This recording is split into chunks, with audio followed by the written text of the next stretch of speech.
Ay, likod ko.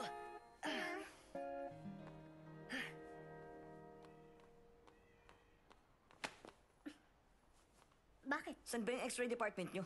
Sundan nyo lang yung blue line. Teka, nagpaikot-ikot na kami pero dito pa rin kami bumalik eh. Yung nasa gitna kasi ang sundan nyo. Ay, bakit kasi hindi nyo linawin kung nasan yung linya? Magbasa ka. Ang liit naman kasi niyan, hindi halata eh. Dito daw. Ay, kapag minamalas ka nga naman, oh.